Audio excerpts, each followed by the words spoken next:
ਬਿਸਮਿਲ੍ਲਾਹਿਰਰਹਿਮਾਨਿਰਰਹੀਮ ਤੇ अस्सलाम वालेकुम। 17 ਜਨਵਰੀ ਪਾਕਿਸਤਾਨ ਦੇ ਵਿੱਚ ਹਫਤੇ ਦੀ ਸ਼ਾਮ ਤੇ ਅੱਜ ਦੇ ਪੰਜਾਬੀ ਵੀਲੌਗ 'ਚ ਚੜ੍ਹਦੇ ਤੇ ਲਹਿੰਦੇ ਪੰਜਾਬ ਦੇ ਸੱਜਣਾ ਤੇ ਮਿੱਤਰਾਂ, ਭੈਣਾਂ ਤੇ ਭਰਾਵਾਂ, ਮਾਵਾਂ ਤੇ ਬਜ਼ੁਰਗਾਂ ਨੂੰ ਜੀ ਆਇਆਂ ਨੂੰ। ਸਭ ਤੋਂ ਪਹਿਲਾਂ ਤੁਹਾਡੇ ਸਾਹਮਣੇ ਆਸਿਮ ਮੁਨੀਰ ਸਾਹਿਬ ਦਾ ਜਿਹੜਾ ਡਿਫੈਕਟੋ ਮਾਰਸ਼ਾਅੱਲਾ ਹੈ ਉਹਦਾ ਡੇ 49। ਹੁਣ ਚੱਲਦੇ ਹਾਂ ਅੱਜ ਦੀਆਂ ਗੂੜੀਆਂ ਸੰਘਣੀਆਂ ਤੇ ਨਿੱਘੀਆਂ ਖਬਰਾਂ ਵਾਲੇ ਪਾਸੇ। ਪਹਿਲੀ ਖਬਰ, ਸਪੀਕਰ ਅਯਾਜ਼ ਸਾਦਕ ਦੇ ਨਾਲ ਹੱਥ ਹੋ ਗਿਆ, ਚੋਰਾਂ ਨੂੰ ਮੋਰ ਪੈ ਗਏ ਨੇ। ਉਹਨਾਂ ਨੇ ਕਿਹਾ ਹੈ ਕਿ ਕਿਸੇ ਨੇ ਮੇਰੀ ਜਾਲੀ ਆਵਾਜ਼ ਬਣਾ ਕੇ ਮੰਗਿਆ, ਮਤਲਬ ਕਿ ਪੈਸੇ ਮੰਗੇ ਨੇ, ਮੇਰੀ ਜਾਲੀ ਆਵਾਜ਼ ਬਣਾ ਕੇ ਸਪੀਕਰ ਅਯਾਜ਼ ਸਾਦਕ ਸਾਹਿਬ ਨੇ ਕਿਹਾ। ਅੱਛਾ, ਇਹ ਖਬਰ ਬੜੀ ਜ਼ਬਰਦਸਤ ਹੈ, ਤੁਹਾਨੂੰ ਆਮ ਜੀ ਲੱਗਦੀ ਹੈ। ਉਹਦੀ ਵਜ੍ਹਾ ਇਹ ਹੈ ਕਿ ਇਹਦੇ 'ਚ ਦੋ ਪਹਿਲੂ ਨੇ। ਇੱਕ ਤੇ ਫਰਾਡ ਹੋਇਆ, ਜ਼ਾਹਿਰ ਹੈ ਕਿ ਉਹਨਾਂ ਦੀ ਆਵਾਜ਼ ਬਣਾ ਕੇ ਕਿਸੇ ਨੇ ਮੰਗਿਆ ਹੈ। ਦੂਜਾ, ਇੱਥੋਂ ਇਹ ਸਾਬਤ ਹੋਇਆ ਕਿ ਜ਼ਾਹਿਰ ਹੈ ਉਹੀ ਕੰਮ ਕਰਦਾ ਨਾ ਬੰਦਾ ਕਿਸੇ ਦੀ ਆਵਾਜ਼ ਦੇ ਵਿੱਚ। ਹੁਣ ਤੁਸੀਂ ਕਿਸੇ ਦੀ, ਅਗਰ ਇੱਕ ਬੰਦਾ ਸਿਗਰਟ ਹੀ ਨਹੀਂ ਪੀਂਦਾ ਤੇ ਤੁਸੀਂ ਉਹਦੀ ਆਵਾਜ਼ 'ਚ ਕਿਸੇ ਨੂੰ ਫ਼ੋਨ ਕਰਕੇ ਕਹੋਗੇ ਕਿ ਯਾਰ ਮੈਨੂੰ ਸਿਗਰਟ ਚਾਹੀਦੇ ਨੇ, ਲਿਆ ਦਿਓ, ਤਾਂ ਉਹ ਬੰਦਾ ਪਹਿਲਾ ਸਵਾਲ ਪੁੱਛੇਗਾ ਕਿ ਯਾਰ ਤੂੰ ਤਾਂ ਪੀਂਦਾ ਨਹੀਂ, ਤੈਨੂੰ ਕਿਉਂ ਸਿਗਰਟ ਚਾਹੀਦੇ ਨੇ। ਇਸੇ ਤਰੀਕੇ ਨਾਲ ਕੋਈ ਬੰਦਾ ਵੀ ਹੋਰ ਸ਼ਰਾਬ ਨਹੀਂ ਪੀਂਦਾ ਜਾਂ ਕੋਈ ਬੰਦਾ ਕੋਈ ਹੋਰ ਸ਼ੈ ਨਹੀਂ ਖਾਂਦਾ, ਅਗਰ ਉਹ ਮੰਗਦਾ ਹੈ, ਮਤਲਬ ਕੋਈ ਦਾਲ ਨਹੀਂ ਖਾਂਦਾ, ਕੋਈ ਸ਼ੈ ਵੀ ਹੈ, ਉਹ ਬੰਦਾ ਮੰਗਦਾ, ਤਾਂ ਤੁਸੀਂ ਪਹਿਲਾ ਸਵਾਲ ਤਾਂ ਉਹਦੇ ਕੋਲੋਂ ਇਹ ਕਰੋਗੇ, ਜਾਣਨ ਵਾਲਾ ਬੰਦਾ। ਜ਼ਾਹਿਰ ਆਵਾਜ਼ ਅਗਰ ਬਦਲ ਕੇ ਕੀਤਾ ਤਾਂ ਐਸੇ ਬੰਦੇ ਕੋਲੋਂ ਹੀ ਮੰਗੇ ਨੇ ਨਾ ਜਿਹੜਾ ਇਹਨਾਂ ਨੂੰ ਜਾਣਦਾ, ਇਹਨਾਂ ਦੀ ਆਵਾਜ਼ ਪਛਾਣਦਾ। ਅਤੇ ਪਹਿਲੀ ਗੱਲ ਉਹ ਪੁੱਛੇਗਾ ਕਿ ਭਾਈ ਜੀ ਤੁਸੀਂ ਤਾਂ ਕੰਮ ਕਰਦੇ ਹੀ ਨਹੀਂ, ਤੁਸੀਂ ਕਦੋਂ ਦਾ ਸ਼ੁਰੂ ਕਰ ਲਿਆ ਕੰਮ। ਇਹਦਾ ਮਤਲਬ ਇੱਥੋਂ ਸਾਬਤ ਇਹ ਹੋਇਆ ਕਿ ਭਾਈ ਹੁਣੀ ਮੰਗਦੇ ਰਹਿੰਦੇ ਨੇ, ਠੀਕ ਹੈ ਨਾ। ਅਤੇ ਜਿਹੜਾ ਉਹਨਾਂ ਨੇ ਇਤਰਾਜ਼ ਕੀਤਾ। ਦੂਜਾ, ਮੇਰਾ ਖਿਆਲ ਉਹਨਾਂ ਨੂੰ ਦੁੱਖ ਇਸ ਗੱਲ ਦਾ ਹੈ ਕਿ ਯਾਰ ਹੁਣ ਉਹ ਆਵਾਜ਼ ਬਦਲ ਕੇ ਬੰਦਾ ਪੈਸੇ ਮੰਗ ਕੇ ਲੈ ਗਿਆ, ਅਤੇ ਜਿਹੜੇ ਮੈਂ ਮੰਗਣੇ ਨੇ ਉਹ ਕਿਸ ਤਰ੍ਹਾਂ ਲੱਭਣਗੇ। ਤੁਸੀਂ ਮੇਰੀ ਗੱਲ ਸਮਝ ਗਏ ਹੋ ਨਾ। ਜਦੋਂ ਉਹਨਾਂ ਦੀ ਆਵਾਜ਼ ਬਦਲ ਕੇ ਕਿਸੇ ਨੇ ਪੈਸੇ ਮੰਗ ਲਏ ਨੇ, ਅਤੇ ਹੁਣ ਦੱਸੋ ਜਦੋਂ ਉਹ ਅਸਲ ਦੇ ਵਿੱਚ ਮੰਗਣਾ ਚਾਹਣਗੇ ਤਾਂ ਉਹ ਬੰਦਾ ਤਾਂ ਪਹਿਲਾਂ ਕਹੇਗਾ ਮਾफ़ ਕਰੋ ਸਰਕਾਰ, ਪਹਿਲਾਂ ਲੈ ਗਏ ਹੋ ਤੁਸੀਂ, ਹੁਣ ਸਾਡਾ ਕਸੂਰ ਤਾਂ ਨਹੀਂ ਕਿ ਕਿਸੇ ਨੇ ਤੁਹਾਡੀ ਆਵਾਜ਼ ਸੁਣਾ ਕੇ ਸਾਡੇ ਕੋਲੋਂ, ਅਸੀਂ ਤੁਹਾਡੇ ਹਿੱਸੇ ਦੇ ਪੈਸੇ ਦੇ ਚੁੱਕੇ ਹਾਂ ਪਹਿਲਾਂ ਹੀ। ਅਤੇ ਇਹ ਜਨਾਬ ਤੁਹਾਡੇ ਕੌਮੀ ਅਸੈਂਬਲੀ ਦੇ ਸਪੀਕਰ ਸਾਹਿਬ ਨੇ, ਜਿਨ੍ਹਾਂ ਦੇ ਬਾਰੇ ਇਹ ਪਹਿਲੀ ਖਬਰ ਹੈ। ਅੱਗੇ ਚੱਲਦੇ ਹਾਂ ਜੀ। ਇਸਲਾਮਾਬਾਦ ਕਲੱਬ ਦੇ ਵਿੱਚ ਆਮ ਸ਼ਹਿਰੀਆਂ ਲਈ ਮੈਂਬਰਸ਼ਿਪ ਫੀਸ ਜਿਹੜੀ ਹੈ ਉਹ 70 ਲੱਖ ਰੁਪਈਏ ਹੋ ਗਈ ਹੈ, ਮਾਸ਼ਾਅੱਲਾ। ਅਰਕਾਨ ਪਾਰਲੀਮੈਂਟ ਔਰ ਸਰਕਾਰੀ ਮੁਲਾਜ਼ਮੀਨ ਲਈ ਫੀਸ ਜਿਹੜੀ ਹੈ ਉਹ 6 ਲੱਖ ਰੁਪਈਆ ਹੋ ਗਈ ਹੈ, ਔਰ ਸ਼ਾਇਦ ਜਿਹੜੇ ਟੋਟਲ ਮੈਂਬਰਾਨ ਨੇ ਉਹਨਾਂ ਦੀ ਤਾਦਾਦ 10,000 ਤੋਂ ਜ਼ਿਆਦਾ ਹੋ ਗਈ। ਅੱਲਾ ਖੈਰ। ਉਹ ਛੋਟਾ ਜਿਹਾ ਇਸਲਾਮਾਬਾਦ ਕਲੱਬ ਹੈ, ਛੋਟੀ ਜਿਹੀ ਉਹਦੀ ਬਿਲਡਿੰਗ ਹੈ, 10,000 ਬੰਦਾ ਕਿਤੇ ਇਕੱਠਾ ਆ ਗਿਆ ਤਾਂ ਬਣੇਗਾ ਕੀ ਬਈ। ਇਹ ਜ਼ਾਹਿਰ ਹੈ ਉੱਥੇ ਹੁਣ ਇਸ ਵੇਲੇ ਨਫਸਾ ਨਫਸੀ ਹੈ ਅਤੇ ਬਸ ਫੜ ਦੜ ਹੋਈ ਹੈ, ਜਿਹਦੇ ਕਾਬੂ ਆਉਣ ਡਈ ਉਹ ਮੈਂਬਰਸ਼ਿਪ ਲਈ ਆਉਂਦਾ ਅਤੇ ਬਸ ਭੱਜੀ ਆ ਰਿਹਾ, ਹੀ ਅਸੀਂ ਕਹਿ ਸਕਦੇ ਹਾਂ। ਹੋਰ ਅਸੀਂ ਇਹਦੇ 'ਤੇ ਕੀ ਤਬਸਰਾ ਕਰ ਸਕਦੇ ਹਾਂ ਜੋ ਸੂਰਤ ਹਾਲ ਕਰ ਦਿੱਤੀ ਹੈ। ਅਤੇ ਇਹ 70 ਲੱਖ ਦੀ ਜਿਹੜੀ ਮੈਂਬਰਸ਼ਿਪ ਹੈ, ਜਿਹੜੀ ਉਹਦੀ ਫੀਸ ਹੈ, ਇਹ ਹੁਣ ਮੈਨੂੰ ਇਹ ਵੀ ਨਹੀਂ ਸਮਝ ਆਉਂਦੀ ਵੀ ਲੋਕਾਂ ਨੇ ਇੰਨੇ ਪੈਸੇ ਦੇ ਕੇ ਮੈਂਬਰਸ਼ਿਪ ਲੈ ਕੇ ਲੈਣਾ ਕੀ ਹੈ, ਜਦੋਂ ਉੱਥੇ ਆਲਰੇਡੀ 10,000 ਬੰਦਾ ਜਿਹੜਾ ਉਹ ਮੈਂਬਰ ਬਣ ਗਿਆ। ਅਤੇ ਇਹਦੇ 'ਚ ਚੰਦ ਦਿਨ ਪਹਿਲੇ ਇਹ ਵੀ ਖਬਰ ਆਈ ਸੀ ਕਿ ਕੁਝ ਸਰਕਾਰੀ ਇਦਾਰੇ ਜਿਹੜੇ ਨੇ ਉਹ ਕੋਲੋਂ ਸਰਕਾਰ ਪੈਸੇ ਦੇ ਰਹੀ ਹੈ ਉਹਨਾਂ ਦੀ ਮੈਂਬਰਸ਼ਿਪ ਲੈਣ ਦੇ। ਸਰਕਾਰ ਪੈਸੇ ਦੇ ਰਹੀ ਹੈ, ਜਿਹੜੇ ਉਹਨਾਂ ਦੇ ਅਹੁਦੇਦਾਰਾਂ, ਬਲਕਿ ਐਸੇ ਵੀ ਸਨ ਜਿਹੜੇ ਰਿਟਾਇਰ ਹੋ ਰਹੇ ਸਨ, ਉਹਨਾਂ ਨੂੰ ਸਰਕਾਰ ਮੈਂਬਰਸ਼ਿਪ ਲੈ ਕੇ ਉਹ ਇਦਾਰੇ ਜਿਹੜੇ ਨੇ ਉਹ ਉਹਨਾਂ ਦੀ ਮੈਂਬਰਸ਼ਿਪ ਦਾ ਇੰਤਜ਼ਾਮ ਕਰ ਰਹੇ ਸਨ। ਮਤਲਬ ਕਿ ਇੱਥੇ ਹਰ ਬੰਦੇ ਨੇ ਜਿਹੜਾ ਨਾ ਉਹ ਆਪਣਾ ਹੀ ਹਰਾਮੀਪਨ ਸ਼ੁਰੂ ਕੀਤਾ ਹੋਇਆ, ਉਹ ਉੱਥੋਂ ਰੁਕ ਨਹੀਂ ਸਕਦਾ, ਜਿੱਥੋਂ ਜਿਹਦਾ ਦਾ ਲੱਗਾ ਉਹ ਛੱਡ ਨਹੀਂ ਰਿਹਾ। ਅੱਗੇ ਚੱਲਦੇ ਹਾਂ ਜੀ। ਅਪੋਜੀਸ਼ਨ ਲੀਡਰ ਮਹਿਮੂਦ ਅਚਕਜ਼ਈ ਸਾਹਿਬ ਨੇ ਕਿਹਾ ਹੈ ਕਿ ਰੋਜ਼ 60-80 ਅਫਰਾਦ ਗੋਲੀਆਂ ਔਨ ਐਵਰੇਜ 80 ਬੰਦੇ ਰੋਜ਼ ਮਰ ਜਾਂਦੇ ਨੇ, ਅਤੇ ਬਜਾਏ ਉਸ ਦੇ ਉੱਤੇ ਕਿ ਅਸੀਂ ਕੋਈ ਐਕਸ਼ਨ ਲਈਏ, ਅਸੀਂ ਉਹਨਾਂ ਨੂੰ ਦਹਿਸ਼ਤਗਰਦ ਕਰਾਰ ਦੇ ਕੇ ਅਤੇ ਪਾਸੇ 'ਤੇ ਕਰ ਦਿੰਦੇ ਹਾਂ, ਅਤੇ ਤੀਰਾ ਦੇ ਵਿੱਚ ਅਸੀਂ ਜ਼ਬਰਦਸਤੀ ਆਪਰੇਸ਼ਨ ਸ਼ੁਰੂ ਕਰਾ ਦਿੰਦੇ। ਮਤਲਬ ਕਿ ਕੋਈ ਗੱਲਬਾਤ ਕਰਕੇ ਇਸ ਮਾਮਲੇ ਨੂੰ ਕਿਸੇ ਪਾਸੇ ਪਹੁੰਚਾਉਣ ਦੀ ਬਜਾਏ ਹਰ ਬੰਦਾ ਦਾ ਲਾ ਕੇ ਬੈਠਾ ਹੋਇਆ ਹੈ ਕਿ ਉਹ ਬਸ ਬੰਦੇ ਭਾਵੇਂ ਮਰਦੇ ਜਾਣ, ਉਹਨਾਂ ਨੂੰ ਦਹਿਸ਼ਤਗਰਦ ਡਿਕਲੇਅਰ ਕਰੋ ਅਤੇ ਅੱਗੇ ਤੁਰ ਪਓ। ਅਗਲੀ ਖਬਰ ਆ ਜਾਓ ਜੀ। ਅਗਲੀ ਖਬਰ ਇਹ ਹੈ ਕਿ ਇਮਰਾਨ ਖਾਨ ਵਜ਼ੀਰ ਆਜ਼ਮ ਬਣ ਕੇ ਕੀ ਕਰਨਗੇ। ਇਹ ਖਬਰ ਬੜੀ ਜ਼ਬਰਦਸਤ, ਸੁਣਨਾ ਜ਼ਰਾ। ਇਮਰਾਨ ਖਾਨ ਵਜ਼ੀਰ ਆਜ਼ਮ ਬਣ ਕੇ ਕੀ ਕਰਨਗੇ, ਕੀ ਕਰ ਲਿਆ ਉਹਨਾਂ ਨੇ ਵਜ਼ੀਰ ਆਜ਼ਮ ਬਣ ਕੇ ਪਹਿਲਾਂ। ਉਹਨਾਂ ਨੂੰ ਚਾਹੀਦਾ ਹੈ ਕਿ ਕੌਮ ਨੂੰ ਮੁਤਹਦ ਕਰਨ, ਮਹਾਜ਼ਰਾਈ ਦੀ ਸਿਆਸਤ ਖ਼ਤਮ ਕਰਨ, ਇਕਤਦਾਰ ਤੋਂ ਬਾਹਰ ਆ ਕੇ ਅਤੇ ਕੌਮ ਦੀ ਖਿਦਮਤ ਵੀ ਕੀਤੀ ਜਾ ਸਕਦੀ ਹੈ। ਜ਼ਰੂਰੀ ਥੋੜ੍ਹੀ ਕਿ ਵਜ਼ੀਰ ਆਜ਼ਮ ਹੀ ਬਣਨਾ ਹੈ, ਤੁਸੀਂ ਇਕਤਦਾਰ ਤੋਂ ਬਾਹਰ ਵੀ ਰਹਿ ਸਕਦੇ ਹੋ। ਮਤਲਬ ਉਹਨਾਂ ਦਾ ਕਹਿਣ ਦਾ ਮਤਲਬ ਇਹ ਹੈ ਕਿ ਇਮਰਾਨ ਖਾਨ ਸਾਹਿਬ ਜਿਹੜੇ ਨੇ ਉਹ ਸਿਆਸਤ ਤੋਂ ਮਤਲਬ ਤੋਬਾ ਕਰ ਲੈਣ, ਇਮਰਾਨ ਖਾਨ ਸਾਹਿਬ ਹੋ ਜਾਣ ਆਪਣਾ ਰਿਟਾਇਰਡ, ਅਤੇ ਵਜ਼ੀਰ ਆਜ਼ਮ ਪਹਿਲਾਂ ਬਣ ਕੇ ਉਹਨਾਂ ਨੇ ਕੀ ਕਰ ਲਿਆ ਜਿਹੜਾ ਹੁਣ ਉਹਨਾਂ ਨੇ ਬਣ ਕੇ ਕਰ ਲੈਣਾ। ਇਹ ਸਾਡੇ ਬਹੁਤ ਹੀ ਮੁਹਤਰਮ ਬਜ਼ੁਰਗ ਨੇ, ਸਾਡੇ ਮੁਜੀਬੁਰ ਰਹਿਮਾਨ ਸ਼ਾਮੀ ਸਾਹਿਬ ਕਹਿ ਰਹੇ ਨੇ। ਹੁਣ ਵੱਡੇ ਦਾਨਸ਼ਵਰ ਨੇ, ਸਾਡੇ ਤੋਂ ਵੱਡੇ ਵੀ ਨੇ ਉਮਰ 'ਚ। ਹੁਣ ਜਦੋਂ ਇਹੋ ਜਿਹੀਆਂ ਗੱਲਾਂ ਕਰਨਗੇ, ਮੇਰੀ ਤਾਂ ਸਮਝ ਤੋਂ ਬਾਹਰ ਹੈ ਵੀ ਅਸੀਂ ਇਹਨਾਂ ਨੂੰ ਕੀ ਜਵਾਬ ਦੇਵਾਂਗੇ। ਹੁਣ ਇਹ ਇੰਝ ਹੀ ਹੈ ਵੀ ਜਿਵੇਂ ਮੈਂ ਤੇ ਮੇਰੇ ਤੇ ਜ਼ਾਹਿਰ ਬਜ਼ੁਰਗ ਨੇ, ਮੈਂ ਇਹਨਾਂ ਨੂੰ ਇਹ ਕਹਾਂ ਵੀ ਛੱਡੋ ਤੁਸੀਂ ਇਹ ਤਜਜ਼ੀਆ ਕਰਕੇ ਕੀ ਕਰਨਾ ਸ਼ਾਮੀ ਸਾਹਿਬ, ਅੱਲਾ ਅੱਲਾ ਕਰਿਆ ਕਰੋ ਹੁਣ, ਜਾਂ ਮੇਰਾ ਮਤਲਬ ਹੈ ਕਿ ਨਮਾਜ਼ ਸ਼ਮਾਜ਼ ਪੜ੍ਹੋ ਅਤੇ ਹੁਣ TV 'ਤੇ ਨਾ ਆਇਆ ਕਰੋ, ਹੁਣ ਤਜਜ਼ੀਆ ਕਾਰੀ ਨਾ ਕਰਿਆ ਕਰੋ। ਇਹਦੇ ਨਾਲ ਪਹਿਲਾਂ ਕੀ ਕਰ ਲਿਆ ਇੰਨਾ ਚਿਰ ਆਪਾਂ ਤਜਜ਼ੀਆ ਕਾਰੀ ਕਰਕੇ ਜਿਹੜਾ ਹੁਣ ਕਰਨਾ। ਤੇ ਮੈਂ ਹੈਰਾਨ ਹਾਂ ਵੀ ਇਹੋ ਜਿਹੇ ਮਸ਼ਵਰੇ ਕਿਉਂ ਦੇ ਰਹੇ ਨੇ। ਇਹੋ ਜਿਹੇ ਮਸ਼ਵਰੇ ਅਗਰ ਦੇਣੇ ਨੇ ਤੇ ਉਹ 78 ਸਾਲ ਤੋਂ ਜਿਹੜੇ ਆਇਨ ਤੋੜ ਰਹੇ ਨੇ, ਜਿਹੜੇ ਹਲਫ ਤੋੜ ਰਹੇ ਨੇ, ਜਿਹੜੇ ਗੱਦਾਰੀ ਕਰ ਰਹੇ ਨੇ ਆਇਨ ਤੋੜ ਕੇ ਪਾਕਿਸਤਾਨ ਨਾਲ ਮਾਰਸ਼ਲ ਲਾ ਲਾ ਕੇ, ਉਹਨਾਂ ਨੂੰ ਇਹ ਮਸ਼ਵਰਾ ਅਸੀਂ ਕਿਉਂ ਨਹੀਂ ਦਿੰਦੇ ਵੀ ਤੁਸੀਂ 78 ਸਾਲਾਂ ਦੇ ਵਿੱਚ ਕੀ ਕਰ ਲਿਆ ਸਵਾਏ ਆਪਣੀਆਂ ਜੇਬਾਂ ਭਰਨ ਤੋਂ। ਤੇ ਹੁਣ ਗਾਂ ਮਾਫੀ ਦਿਓ, ਜਾਂਦੀ ਕਰੋ ਕੌਮ ਦੀ ਹਾਲਤ ਵੇਖੋ ਤੇ ਛੱਡ ਦਿਓ ਕੌਮ ਨੂੰ ਉਹਨਾਂ ਦੇ ਹਾਲ ਦੇ ਉੱਤੇ। ਇਹ ਤੁਸੀਂ ਕਿਹੜੇ ਕੰਮ ਨੂੰ ਪਏ ਹੋ। ਲੇਕਿਨ ਇਹ ਮੈਂ ਹੈਰਾਨ ਹੈ ਜਿਹੜੀ ਉਹਨਾਂ ਨੇ ਗੱਲ ਕੀਤੀ। ਅੱਛਾ ਜੀ, ਅੱਗੋਂ ਜਿਹੜੇ ਮੁਹੰਮਦ ਅਲੀ ਮਿਰਜ਼ਾ ਸਾਹਿਬ ਨੇ ਉਹ ਹੁਣ ਲੀਹਾਂ ਹੀ ਭੰਨੀ ਜਾਂਦੇ ਨੇ, ਮਤਲਬ ਇਹੋ ਜਿਹੀਆਂ ਗੱਲਾਂ ਕਰ ਰਹੇ ਨੇ ਵੀ ਹੁਣ ਲੋਕਾਂ ਨੂੰ ਇਹ ਤਾਂ ਸਮਝ ਆ ਗਿਆ ਕਿ ਇਹ ਵਿਚਾਰੇ ਨੂੰ ਵੀ ਬਹੁਤਾ ਮਸਾਲਾ ਰੱਖ ਦਿੱਤਾ। ਮੈਂ ਉਸ ਮਸਾਲੇ ਦੀ ਗੱਲ ਕਰਦਾ ਜਿਹੜਾ ਸਿਗਰਟ 'ਚ ਪਾਉਂਦੇ ਨੇ ਲੋਕ। ਮਸਾਲਾ ਕਿਸੇ ਨੇ ਥੋੜ੍ਹਾ ਜਿਹਾ ਬਹੁਤਾ ਰੱਖ ਦਿੱਤਾ ਅਤੇ ਉਹਨਾਂ ਦੇ ਸਿਰ ਨੂੰ ਚੜ੍ਹ ਗਿਆ। ਮਤਲਬ ਕਹਿਣ ਦਾ ਕੀ ਹੈ, ਕੋਈ ਕਹਿ ਰਹੇ ਨੇ ਕਿ ਹਾਫਜ਼ਾਬਾਦ ਜੇਲ੍ਹ 'ਚ ਇੱਕ ਬੰਦਾ ਮਿਲਿਆ ਜਿਹਦੀ ਡਿਊਟੀ ਰਾਣਾ ਸਨਾਉੱਲਾ ਦੇ ਨਾਲ ਲੱਗੀ ਸੀ। ਉਹਨੇ ਕਿਹਾ ਕਿ ਰਾਣਾ ਸਨਾਉੱਲਾ ਨੇ ਬੜੀ ਦਲੇਰੀ ਨਾਲ ਜੇਲ੍ਹ ਕੱਟੀ। ਉਹ ਬਨਿਆਨ ਪਾ ਕੇ ਲੇਟ ਜਾਂਦੇ ਸਨ, ਗਰਮੀ ਦੇ ਵਿੱਚ, ਗਰਮੀ ਬੜੀ ਸੀ, ਪਸੀਨਾ ਉਹਨਾਂ ਦਾ ਇੰਨਾ ਬਹਿੰਦਾ ਸੀ ਕਿ ਚੱਕੀ ਤੋਂ ਬਾਹਰ ਆ ਜਾਂਦਾ ਸੀ। ਸ਼ੁਕਰ ਹੈ ਕਿਤੇ ਫਲੱਡ ਨਹੀਂ ਆ ਗਿਆ ਉੱਥੇ ਹਾਫਜ਼ਾਬਾਦ ਦੇ ਵਿੱਚ। ਮੈਂ ਤਾਂ ਬੜਾ ਮਸ਼ਕੂਰ ਹਾਂ ਕਿ ਰਾਣਾ ਸਾਹਿਬ ਨੂੰ ਬਹੁਤਾ ਪਸੀਨਾ ਹੋਏਗੀ ਮੁਸ਼ਕਿਲ ਜੇਲ੍ਹ, ਮੈਂ ਇਹ ਨਹੀਂ ਕਹਿ ਰਿਹਾ, ਕਿਸੇ ਦੀ ਵੀ ਜੇਲ੍ਹ ਦੇ ਉੱਤੇ ਮਜ਼ਾਕ ਨਹੀਂ ਉਡਾਉਣਾ ਚਾਹੀਦਾ। ਲੇਕਿਨ ਇਹ ਜਿਹੜੀ ਗੱਲ ਹੈ ਕਿ ਪਸੀਨਾ ਜਿਹੜਾ ਉਹ ਬਾਹਰ ਆ ਜਾਂਦਾ ਸੀ, ਮੇਰੇ ਕਹਿਣ ਦਾ ਮਤਲਬ ਹੈ ਕਿ ਕਿਤੇ ਹਾਫਜ਼ਾਬਾਦ ਜਿਹੜਾ ਉੱਥੇ ਫਲੱਡ ਨਹੀਂ ਆ ਗਿਆ, ਹਾਫਜ਼ਾਬਾਦ ਵਾਲੇ ਬੜੇ ਬਚੇ ਰਹੇ। ਲੇਕਿਨ ਇਹ ਹੁਣ ਇਹਨਾਂ ਨੂੰ ਹੁਣ ਕਿਉਂ ਪਤਾ ਲੱਗ ਰਿਹਾ, ਪਹਿਲਾਂ ਕਿਉਂ ਨਹੀਂ ਬਿਆਨ ਦਿੰਦੇ ਰਹੇ। ਮੰਨ ਲੈਂਦੇ ਇੰਝ ਹੀ ਹੋਇਆ ਹੋਏਗਾ, ਲੇਕਿਨ ਇਹ ਭਾਈ ਹੋਰੀ ਜਿਹੜੇ ਨੇ ਇਹ ਹੁਣ ਕਿਉਂ ਸਾਰੇ ਬਿਆਨ ਦੇ ਰਹੇ ਨੇ। ਕਦੀ ਇਮਰਾਨ ਖਾਨ ਦੀ ਇਹਨਾਂ ਨੂੰ ਘਿਓ ਸੁੰਘ ਕੇ ਦੱਸ ਦਿੰਦੇ ਨੇ ਵੀ ਦੇਸੀ ਘਿਓ ਉਹਨਾਂ ਨੇ ਖਾਣੇ 'ਚ ਪਾਇਆ, ਕਦੀ ਕੁਝ ਦੱਸ ਦਿੰਦੇ ਨੇ। ਇਹ ਕਿਹੜੇ ਪਾਸੇ ਨੂੰ ਮਿਰਜ਼ਾ ਸਾਹਿਬ ਤੁਰ ਪਏ ਨੇ।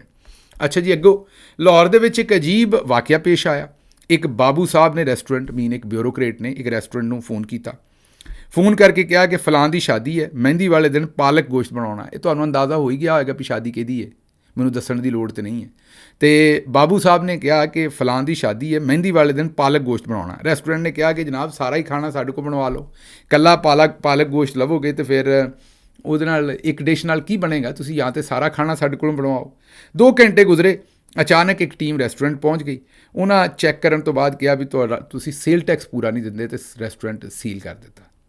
ਲਓ ਜੀ, ਹੁਣ ਅਗਲੀ ਵਾਰੀ ਪਾਲਕ ਗੋਸ਼ਤ ਜਿਹੜਾ ਉਹ ਰੈਸਟੋਰੈਂਟ ਵਿਚਾਰਾ ਉਹਨੂੰ ਫੋਨ 'ਤੇ ਕੀ ਕੋਈ ਸਾਹ 'ਤੇ ਵੀ ਕਹੇਗਾ ਨਾ ਪਾਲਕ ਗੋਸ਼ਤ ਚਾਹੀਦਾ ਤਾਂ ਫੌਰੀ ਤੌਰ 'ਤੇ ਬਣਾ ਦੇਗਾ। ਹੁਣ ਤੁਸੀਂ ਆਪ ਸਮਝ ਹੀ ਗਏ ਹੋਗੇ ਕਿ ਵੀ ਇਹ ਕਿਹੜੇ ਵਿਆਹ ਦੇ ਉੱਤੇ ਪਾਲਕ ਗੋਸ਼ਤ ਜਾਣਾ ਸੀ, ਮਹਿੰਦੀ ਕਿਹੜੀ ਦੇ ਉੱਤੇ ਪਾਲਕ ਗੋਸ਼ਤ ਜਾਣਾ ਸੀ, ਇਹ ਤੁਹਾਨੂੰ ਸਮਝ ਆ ਗਿਆ ਹੋਏਗਾ। ਅਤੇ ਇੰਝ ਹੀ ਜਿਵੇਂ ਤੁਸੀਂ ਗੌਰ ਨਹੀਂ ਕੀਤਾ ਕਿ ਉਹ ਇੱਕ ਬਾਦਸ਼ਾਹ ਸਨ, ਉਹਨਾਂ ਨੇ ਇੱਕ ਜਿਪਸੀ ਦੇ ਨਾਲ ਵਿਆਹ ਕਰ ਲਿਆ। ਅਸੀਂ ਟੱਪਰੀਵਾਸ ਕਹਿ ਦਿੰਦੇ ਅਕਸਰ ਪੰਜਾਬੀ 'ਚ। ਇੱਕ ਜਿਪਸੀ ਖਾਤੂਨ ਦੇ ਨਾਲ ਵਿਆਹ ਕਰ ਲਿਆ।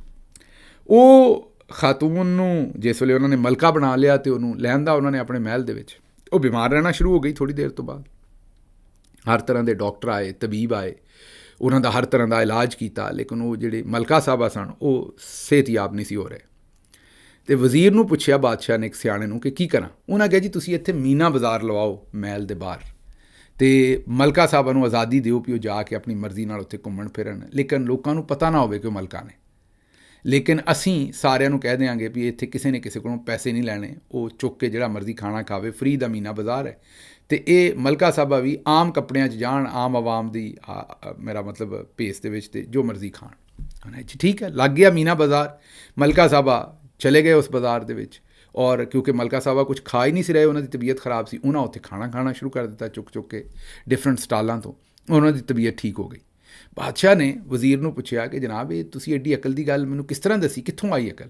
ਉਹਨਾਂ ਕਿਹਾ ਬਾਦਸ਼ਾਹ ਸਲਾਮਤ, ਤੁਸੀਂ ਟੱਪਰੀਵਾਸ ਨਾਲ ਵਿਆਹ ਕੀਤਾ ਸੀ, ਉਹਨੂੰ ਮੰਗ ਕੇ ਥਾਂ ਤੋਂ ਖਾਣੇ ਦੀ ਆਦਤ ਪਈ ਸੀ, ਅਤੇ ਤੁਸੀਂ ਜਿਹੜਾ ਉਹ ਉਹਨਾਂ ਨੂੰ ਘਰ ਟੇਬਲ 'ਤੇ ਰੱਖ ਕੇ ਸਾਰਾ ਦਿੰਦੇ ਸੋ, ਅਤੇ ਉਹਨਾਂ ਕੋਲੋਂ ਇਹ ਖਾਧਾ ਨਹੀਂ ਸੀ ਜਾਂਦਾ। ਉਹਨਾਂ ਨੂੰ ਆਦਤ ਸੀ ਥਾਂ ਤੋਂ ਚੁੱਕ ਕੇ ਖਾਣ ਦੀ।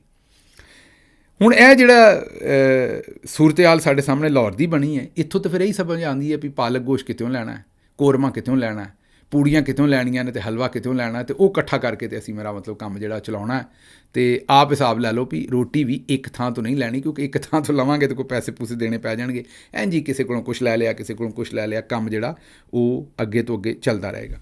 ਅੱਛਾ ਜੀ, ਫੈਸਲਾਬਾਦ ਪੁਲਿਸ ਨੇ ਛਾਪਾ ਮਾਰਿਆ ਮਹਿੰਦੀ ਦੀ ਤਕਰੀਬ 'ਤੇ। ਇਹ ਤੁਸੀਂ ਨਾ ਸਮਝ ਲੈਣਾ ਕਿ ਫੈਸਲਾਬਾਦ ਦੀ ਪੁਲਿਸ ਨੇ ਇੱਕ ਮਹਿੰਦੀ ਜਾਤੀ ਉਮਰੇ 'ਚ ਵੀ ਹੋਈ ਹੈ ਵੀ ਉੱਥੇ ਛਾਪਾ ਮਾਰ ਦਿੱਤਾ। ਨਹੀਂ, ਫੈਸਲਾਬਾਦ ਦੀ ਪੁਲਿਸ ਨੇ ਉਸ ਮਹਿੰਦੀ 'ਤੇ ਛਾਪਾ ਨਹੀਂ ਮਾਰਿਆ, ਉਹਨਾਂ ਨੇ ਫੈਸਲਾਬਾਦ 'ਚ ਹੀ ਛਾਪਾ ਮਾਰਿਆ।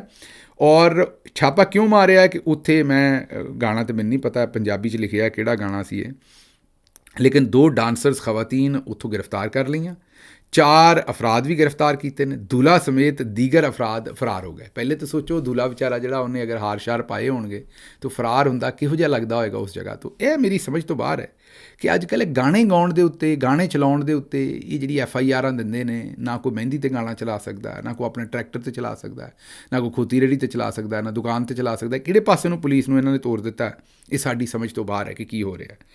ਅੱਛਾ ਜੀ, ਉਮੈਰੀ ਵੀਡੀਓ ਦਾ ਮਾਮਲਾ ਜਿਹੜਾ ਉਹਦੀ ਮੇਨ ਮੁਲਜ਼ਮਾਂ ਜਿਹੜੀ ਉਸ ਵੀਡੀਓ ਦੇ ਵਿੱਚ ਉਮੈਰੀ ਦੇ ਨਾਲ ਸ਼ਰੀਕੇ ਜੁਰਮ ਹੈ ਮੁਲਜ਼ਮਾਂ ਤਹਿਮੀਨਾ ਨੇ ਫਸਟ ਕਲਾਸ ਮੈਜਿਸਟ੍ਰੇਟ ਦੇ ਸਾਹਮਣੇ 164 ਦੇ ਤਹਿਤ ਬਿਆਨ ਦੇ ਦਿੱਤਾ ਹੈ ਔਰ ਉਹਨੇ ਕਿਹਾ ਕਿ ਮੈਂ ਹਲਫੀਆ ਬਿਆਨ ਦੇ ਨਾਲ ਇਕਰਾਰ ਕਰਦੀ ਹਾਂ ਕਿ ਉਹਦੇ ਉਮਰ ਚੀਮਾ ਦੇ ਨਾਲ ਤਲਕਾਤ ਸਨ। ਉਹ ਤਸਲੀਮ ਕਰਦੀ ਹੈ ਕਿ ਜਿੱਥੋਂ ਤੱਕ ਵੀਡੀਓ ਦਾ ਮਾਮਲਾ ਹੈ ਤੇ ਮੈਨੂੰ ਨਸ਼ਾ ਪਿਆ ਕੇ ਤੁੱਤ ਕਰਕੇ ਵੀਡੀਓ ਬਣਾਈ ਗਈ। ਵੀਡੀਓ ਬਣਨ ਤੋਂ ਬਾਅਦ ਔਰ ਦੀਗਰ ਜਿਹੜੀ ਗੱਲਾਂ ਨੇ ਉਹ ਮੈਨੂੰ ਕੁਛ ਯਾਦ ਨਹੀਂ ਹੈ। ਦੌਰਾਨੇ ਵੀਡੀਓ ਕੀ ਗੱਲ ਹੋਈ ਇਹ ਵੀ ਮੈਨੂੰ ਯਾਦ ਨਹੀਂ ਹੈ। ਮੁਲਜ਼ਮਾਂ ਨੇ ਹਲਫੀਆ ਬਿਆਨ ਦੇ ਵਿੱਚ ਆਖਿਆ ਕਿ ਆਪਣੇ ਸਾਬਕ ਬਿਆਨ ਨੂੰ ਦੁਹਰਾਇਆ ਕਿ ਉਮੈਰੀ ਜਿਹੜਾ ਉਮੈਰ ਚੀਮਾ ਉਹਨੇ ਮੈਨੂੰ ਸ਼ਾਦੀ ਦਾ ਝਾਂਸਾ ਦਿੱਤਾ ਸੀ, ਬਾਰ-ਬਾਰ ਮੁਲਾਕਾਤ ਲਈ ਮਜਬੂਰ ਕਰਦਾ ਸੀ ਅਤੇ ਕਹਿੰਦਾ ਸੀ ਮੈਂ ਵੀਡੀਓ ਲੀਕ ਕਰ ਦਿਆਂਗਾ, ਨਹੀਂ ਤਾਂ ਮੈਨੂੰ 10 ਲੱਖ ਰੁਪਈਆ ਦੇ। ਜਦੋਂ ਦੀ ਇਹ ਵੀਡੀਓ ਉਹਨੇ ਮੇਰੇ ਭਰਾਵਾਂ ਨੂੰ ਇਟਲੀ ਦੇ ਵਿੱਚ ਵੀ ਘੱਲੀ ਅਤੇ ਵੀਡੀਓ ਲੀਕ ਹੋਣ ਤੋਂ ਬਾਅਦ ਨਾ ਸਿਰਫ ਮੈਨੂੰ ਘਰ ਵਾਲਿਆਂ ਨੇ ਕਬੂਲ ਕਰਨ ਤੋਂ ਇਨਕਾਰ ਕਰ ਦਿੱਤਾ ਅਤੇ ਸਾਬਕ ਸ਼ੌਹਰ ਨੇ ਵੀ ਮੈਨੂੰ ਇਨਕਾਰ ਕਰ ਦਿੱਤਾ। ਹੁਣ ਉਸ ਵੀਡੀਓ ਦਾ ਜਿਹੜਾ ਸਾਰਾ ਡਾਊਨ ਸਾਈਡ ਉਹਦੀ ਨਿਕਲ ਰਹੀ ਉਹ ਇਹ ਨਿਕਲ ਰਹੀ ਕਿ ਖਾਤੂਨ ਕਹਿ ਰਹੀ ਹੈ ਕਿ ਇਹ ਮੇਰੇ ਨਾਲ ਸਭ ਕੁਝ ਜ਼ਬਰਦਸਤੀ ਹੋਇਆ। ਚਲੋ ਇੱਕ ਕੰਮ ਜ਼ਰੂਰ ਹੈ ਕਿ ਇਹ ਅਗਰ ਜ਼ਬਰਦਸਤੀ ਹੋਇਆ ਤਾਂ ਕਾਨੂੰਨ ਦੇ ਮੁਤਾਬਕ ਜਿਹੜਾ ਹੈ ਤੇ ਸਜ਼ਾ ਦਿਓ, ਲੇਕਿਨ ਉਹ ਜਿਹੜਾ ਪੁਲਿਸ ਮੁਕਾਬਲੇ ਜਾਲੀ ਕਰਦੇ ਜੇ ਉਹਦੇ 'ਤੇ ਸਾਡੀ ਆਵਾਜ਼ ਸੀ ਕਿ ਉਹ ਕਿਸੇ ਦੇ ਖਿਲਾਫ ਨਾ ਕਰੋ। ਹਾਂ, ਅਗਰ ਇਹ ਜੁਰਮ ਕੀਤਾ ਵਾਕਈ ਇਸ ਤਰ੍ਹਾਂ ਹੀ ਹੋਇਆ ਜਿਸ ਤਰ੍ਹਾਂ ਖਾਤੂਨ ਕਹਿ ਰਹੀ ਹੈ ਤੇ ਬਿਲਕੁਲ ਇਹਦੇ 'ਤੇ ਕਾਰਵਾਈ ਕਰੋ ਜਿਹੜੀ ਵੀ ਹੋ ਸਕਦੀ ਕਾਨੂੰਨ ਦੇ ਮੁਤਾਬਕ। ਅਗਰ ਇਸ ਤਰ੍ਹਾਂ ਨਹੀਂ ਹੋਇਆ, ਅਪੋਜ਼ਿਟ ਹੋਇਆ, ਫਿਰ ਵੀ ਕਾਰਵਾਈ ਕਰੋ। ਕਾਨੂੰਨ ਜਿਹੜਾ ਪਾਕਿਸਤਾਨ ਦਾ ਹੈ ਉਹਦੇ ਮੁਤਾਬਕ ਕਾਰਵਾਈ ਕਰੋ। ਇਹ ਜਿਹੜਾ ਜੰਗਲ ਦਾ ਕਾਨੂੰਨ ਹੈ ਕਿ ਚੁੱਕ ਕੇ ਗੋਲੀਆਂ ਮਾਰ ਦਿਓ, ਇਹ ਦਰੁਸਤ ਨਹੀਂ ਹੈ। ਅੱਛਾ ਜੀ, ਨਵਾਜ਼ ਸ਼ਰੀਫ ਸਾਹਿਬ ਦਾ ਬਿਆਨ ਫਿਰ ਦੁਬਾਰਾ ਸਰਕੂਲੇਟ ਕਰ ਰਿਹਾ ਹੈ ਔਰ ਉਹ ਇਹ ਹੈ ਕਿ ਮੇਰੀ ਵਾਲਦਾ ਮੈਨੂੰ ਜੇਬ ਖਰਚਾ ਵਾਸਤੇ 4 ਆਨੇ ਦਿੰਦੀ ਸੀ ਅਤੇ ਮੈਂ ਇੱਕ ਨਾਨ ਅਤੇ ਪੁਦੀਨੇ ਦੀ ਚਟਨੀ ਮਹੀਨੇ ਦੇ ਵਿੱਚ 1 ਜਾਂ 2 ਵਾਰੀ ਖਾਣ ਜਾਂਦਾ ਸਾਂ। ਮਰੀਮ ਨਵਾਜ਼ ਸਾਹਿਬਾ ਕਹਿੰਦੇ ਨੇ ਕਿ ਉਹ ਇੱਕ ਅਰਬਪਤੀ ਦਾਦਾ ਦੀ ਪੋਤੀ ਹੈ। ਅਰਬਪਤੀ ਦਾਦਾ ਦੇ ਪੋਤੇ ਸਨ ਨਵਾਜ਼ ਸ਼ਰੀਫ ਸਾਹਿਬ, ਮਤਲਬ ਨਵਾਜ਼ ਸ਼ਰੀਫ ਸਾਹਿਬ ਦੇ ਦਾਦਾ ਜੀ ਅਰਬਪਤੀ ਸਨ। ਮਰੀਮ ਸਾਹਿਬਾ ਇਹ ਕਹਿੰਦੇ ਨੇ ਜੋ 1960-70 'ਚ ਪਾਕਿਸਤਾਨ ਦਾ ਅਮੀਰ ਤਰੀਨ ਇਨਸਾਨ ਸੀ। ਬਿਜ਼ਨਸ ਲਈ ਸਾਰਾ ਪੈਸਾ ਦਾਦਾ ਨੇ ਬੱਚਿਆਂ ਨੂੰ ਟਰਾਂਸਫਰ ਕਰ ਦਿੱਤਾ। ਅਤੇ ਦੂਸਰੇ ਪਾਸੇ ਸ਼ਹਬਾਜ਼ ਸ਼ਰੀਫ ਸਾਹਿਬ ਦਾ ਵੀ ਅੱਜ ਕੱਲ੍ਹ ਬਿਆਨ ਚੱਲ ਰਿਹਾ ਕਿ ਉਹਨਾਂ ਦਾ ਵਾਲਿਦ ਇੱਕ ਗਰੀਬ ਆਦਮੀ ਸੀ, ਅਸੀਂ ਗੋਆਲ ਮੰਡੀ 'ਚ ਰਹਿੰਦੇ ਸੀ, ਗੁੱਲੀ ਡੰਡਾ ਖੇਲਦੇ ਸੀ। ਤੀਜੇ ਪਾਸੇ ਜਿਹੜੇ ਡੰਟੋਨਕ ਵਗੈਰਾ ਨੇ ਉਹ ਕਹਿੰਦੇ ਨੇ ਕਿ ਨਵਾਜ਼ ਸ਼ਰੀਫ ਸਾਹਿਬ ਮਰਸੀਡੀਜ਼ 'ਤੇ ਜਿਹੜੇ ਉਹ ਸਕੂਲ ਜਾਂਦੇ ਸਨ, ਸਕੂਲ ਲੱਗ ਗਈ ਸੀ ਪਰ ਫਿਰ ਵੀ ਮਰਸੀਡੀਜ਼ 'ਤੇ ਜਾਂਦੇ ਸਨ। ਉਹ ਹੁਣ ਉਹਨਾਂ ਨੇ ਨਹੀਂ ਪਤਾ ਵੀ ਕਾਹਦਾ ਨਾਮ ਮਰਸੀਡੀਜ਼ ਰੱਖਿਆ ਸੀ, ਕਿਉਂਕਿ ਪਿੰਡਾਂ ਦੇ ਵਿੱਚ ਤਾਂ ਸਾਡੇ ਮੇਰਾ ਮਤਲਬ ਕਈਆਂ ਲੋਕਾਂ ਨੇ ਆਪਣੀ ਖੋਤਾ ਰੇਹੜੀ 'ਤੇ ਵੀ ਮਰਸੀਡੀਜ਼ ਲਿਖਵਾਇਆ ਹੁੰਦਾ। ਕਈ ਕੰਮ ਕਰਦੇ ਨੇ, ਉਹਨਾਂ ਨੇ ਤਿਆਰਾ ਵੀ ਲਿਖਵਾਇਆ ਹੁੰਦਾ, ਬੋਇੰਗ 777, ਏਅਰਬਸ 320, ਆਪਣੀ ਮਰਜ਼ੀ ਹੈ ਲੋਕਾਂ ਦੀ। ਇਹ ਮੈਨੂੰ ਨਹੀਂ ਪਤਾ ਇਹ ਵਾਕਈ ਇਹਨਾਂ ਦੇ ਕੋਲ ਮਰਸੀਡੀਜ਼ ਸੀ ਜਾਂ ਇਹਨਾਂ ਨੇ ਕੋਈ ਮਾਮਲਾ ਹੋਰ ਸੀ। ਅੱਛਾ ਜੀ, ਅੱਗੇ ਅਗਲੀ ਖਬਰ ਜਿਹੜੀ ਤੁਹਾਡੇ ਸਾਹਮਣੇ ਉਹ ਰਾਵਲਪਿੰਡੀ ਦੀ ਹੈ। ਘੱਟ ਚਲਾਨ ਕਰਨ ਦੇ ਉੱਤੇ ਚੀਫ ਟ੍ਰੈਫਿਕ ਪੁਲਿਸ ਆਫਿਸਰ ਨੇ ਮਤਾਹਤ ਅਮਲੇ ਨੂੰ 21 ਵਾਰਡਨਸ ਨੂੰ 2000 ਰੁਪਈਆ ਜੁਰਮਾਨਾ ਕਰ ਦਿੱਤਾ। ਜਿਹੜੇ ਚੀਫ ਟ੍ਰੈਫਿਕ ਪੁਲਿਸ ਆਫਿਸਰ ਹੈ ਉਹਨਾਂ ਨੇ ਕਿਹਾ ਕਿ ਤੁਸੀਂ ਲੋਕਾਂ ਨੂੰ ਪੂਰਾ ਜੁਰਮਾਨਾ ਨਹੀਂ ਕਰ ਰਹੇ ਅਤੇ 2000 ਰੁਪਈਆ ਤੁਹਾਡੇ 'ਤੇ ਜੁਰਮਾਨਾ ਹੈ। ਇੱਥੇ ਕੰਮ ਨਹੀਂ ਮੁੱਕਿਆ, ਅੱਗੇ ਸੁਣ ਲਓ। ਰਾਵਲਪਿੰਡੀ ਦੇ ਵਿੱਚ ਜਿਹੜਾ ਟ੍ਰੈਫਿਕ ਪੁਲਿਸ ਵਾਰਡਨ ਐਹਸਨ ਸ਼ਾਹ ਉਹਨੇ ਆਪਣੇ ਅਫਸਰਾਂ ਨੂੰ ਲੀਗਲ ਨੋਟਿਸ ਭੇਜ ਦਿੱਤਾ ਕਿ ਤੁਸੀਂ ਜਿਹੜਾ ਸਾਡੇ 'ਤੇ ਜੁਰਮਾਨਾ ਕਰ ਰਹੇ ਹੋ ਗੈਰ ਕਾਨੂੰਨੀ ਹੈ, ਇਹਨੂੰ ਬੰਦ ਕਰੋ, ਕਿਉਂਕਿ ਅਸੀਂ ਲੋਕਾਂ ਨੂੰ ਖਾਮਖਾ ਕਿਉਂ ਕਰੀਏ ਜੁਰਮਾਨਾ। ਉਹਨੇ ਆਪਣੇ ਅਫਸਰਾਂ ਨੂੰ ਲੀਗਲ ਨੋਟਿਸ ਭੇਜ ਦਿੱਤਾ ਕਿ ਇਹ ਜਿਹੜਾ ਤੁਸੀਂ ਸਾਡੇ ਕੋਲੋਂ ਅਸੀਂ ਲੋਕਾਂ ਦੇ ਚਾਲਾਨ ਜ਼ਬਰਦਸਤੀ ਨਹੀਂ ਕਰਦੇ ਅਤੇ ਤੁਸੀਂ ਉਲਟਾ ਸਾਡੇ 'ਤੇ ਜੁਰਮਾਨਾ ਕਰ ਰਹੇ ਹੋ, ਇਹ ਇਲੀਗਲ ਹੈ, ਇਹ ਜੁਰਮਾਨਾ ਵਾਪਸ ਲਵੋ ਵਰਨਾ ਮੈਂ ਤੁਹਾਡੇ ਖਿਲਾਫ ਅਦਾਲਤ ਜਾਵਾਂਗਾ। ਇਹ ਐਹਸਨ ਸ਼ਾਹ ਟ੍ਰੈਫਿਕ ਵਾਰਡਨ ਹੈ, ਉਹਨੇ ਆਪਣੇ ਅਫਸਰਾਂ ਨੂੰ ਲੀਗਲ ਨੋਟਿਸ ਭੇਜਿਆ ਅਤੇ 7 ਦਿਨ ਦਾ ਉਹਨਾਂ ਨੂੰ ਟਾਈਮ ਦਿੱਤਾ ਕਿ 7 ਦਿਨ ਦੇ ਵਿੱਚ ਤੁਸੀਂ ਸਾਨੂੰ ਜਵਾਬ ਦਿਓ ਇਸ ਸਾਰੀ ਚੀਜ਼ ਦਾ। ਇਹ ਮੇਰਾ ਖਿਆਲ ਚੰਗਾ ਕੰਮ ਸ਼ੁਰੂ ਹੋ ਗਿਆ, ਕਿਉਂਕਿ ਆਵਾਮ ਜਿਹੜੀ ਵਿਚਾਰੀ ਫਸੀ ਸੀ, ਆਵਾਮ ਨੂੰ ਜੁਰਮਾਨੇ ਹੁੰਦੇ ਸਨ, ਉੱਤੋਂ ਜ਼ਾਹਿਰ ਪ੍ਰੈਸ਼ਰ ਹੈ। ਇਹ ਜ਼ਿਹਨ 'ਚ ਰੱਖਣਾ ਵੀ ਇਹ ਜੁਰਮਾਨਿਆਂ ਦੇ ਜਿਹੜੇ ਪੈਸੇ ਨੇ ਨਾ ਇਹ ਸਾਰਿਆਂ ਦੀਆਂ ਜੇਬਾਂ ਜਾਂਦੇ ਨੇ, ਕੋਈ ਸਰਕਾਰੀ ਖਜ਼ਾਨੇ 'ਚ ਨਹੀਂ ਸਾਰੇ ਜਮ੍ਹਾਂ ਹੁੰਦੇ। ਅਤੇ ਇਹ ਇਹਨਾਂ ਨੇ ਇੱਕ ਤਰੀਕਾ ਬਣਾ ਲਿਆ ਕਿ ਲੋਕਾਂ ਨੂੰ ਜੁਰਮਾਨੇ ਕਰੋ ਵਧਾ ਕੇ ਚੜ੍ਹਾ ਕੇ, ਉੱਥੋਂ ਜਿਹੜਾ ਪੈਸਾ ਕਮਾਓ ਉਹਦੇ ਨਾਲ ਫਿਰ ਉਹਦਾ ਵੀ ਤਰੀਕਾ ਹੈ ਨਾ ਖਰਚ ਕਰਨ ਦਾ। ਇਹ ਤਾਂ ਨਹੀਂ ਕਿ ਜੇਬ 'ਚ ਪਾ ਕੇ ਘਰ ਲੈ ਜਾਂਦੇ ਨੇ, ਉਹ ਇੱਕ ਅਕਾਊਂਟ 'ਚ ਜਮ੍ਹਾਂ ਹੁੰਦਾ। ਇਹਨਾਂ ਦੇ ਪ੍ਰਾਈਵੇਟ ਅਕਾਊਂਟ ਇਹਨਾਂ ਨੇ ਬਣਾਏ ਨੇ ਡਿਸਟ੍ਰਿਕਟਸ ਦੇ ਜਾਂ ਡਿਵੀਜ਼ਨ ਦੇ ਲੈਵਲ 'ਤੇ।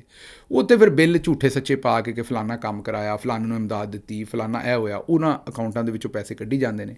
ਇਹ ਕੁਛ ਸਰਕਾਰ ਦੇ ਅਕਾਊਂਟ ਦੇ ਵਿੱਚ ਪੈਸੇ ਨਹੀਂ ਜਮ੍ਹਾਂ ਹੋ ਰਹੇ। ਅਤੇ ਇਹ ਜਿੰਨੇ ਵੀ ਇਸ ਵੇਲੇ ਚਲਾਨ ਜਮ੍ਹਾਂ ਕਰਵਾਏ ਜਾ ਰਹੇ ਨੇ ਜਾਂ ਚਲਾਨ ਲੋਕਾਂ ਦੇ ਉੱਤੇ ਹਜ਼ਾਰਾਂ ਰੁਪਈਆਂ ਦੇ ਜਿਹੜੇ ਜੁਰਮਾਨੇ ਕੀਤੇ ਜਾ ਰਹੇ ਨੇ, ਇਹ ਸਾਰੀ ਲੁੱਟਮਾਰ ਹੈ। ਮੈਨੂੰ ਇੱਥੋਂ ਇਜਾਜ਼ਤ ਦਿਓ ਤੇ ਰੱਬ ਰਾਖਾ।